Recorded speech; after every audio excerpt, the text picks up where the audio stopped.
आज मेरा यार के शादी है। रे रे रे रुक रुक रुक कहले रोनिया तोनी को ऑर्केस्ट्रा लेके आवे के आ तोनी को है बैंड पार्टी लेके आ गेलो सोन। पूरा दहेज के पैसा खा गेलो सरकार रे। अपन बेटी के शादी ना होके दे, जबले ऑर्केस्ट्रा ना आई तबले शादी ना होई त ना होई। नमस्ते ए ससुर जी नमस्ते। का भाई ऑर्केस्ट्रा ना आयल त का हो जाए है बैंड पार्टी बनू ए पर कमर हिलाई। आज कहाँ से ऐसा जमात खोज ले रे छक्का हो छक्का। इतने छक्का खानी बोलता मार फेंक देवा कोई नहीं ना बुझेलो। हाँ हम छक्का होई। अब ना चेक करो हम छक्का होई त अब सुनी ससुर जी लफड़ा न कोरी शादी हो जाएगी।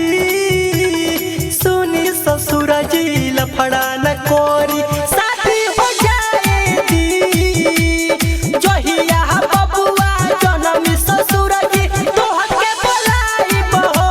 लवंडिया लवंडिया दिल्ली से लाई बहो। रात भर मोजरा कराई बहो। लवंडिया दिल्ली से लाई बहो। रात भर मोजरा कराई बहो। लवंडिया दिल्ली से लाई बहो। दिल्ली से लाई बहो। रात भर मोजरा कराई बहो। लवंडिया दिल्ली से लाई बहो। बाहर होशियार ससुर जी काहे करेला झगड़ा।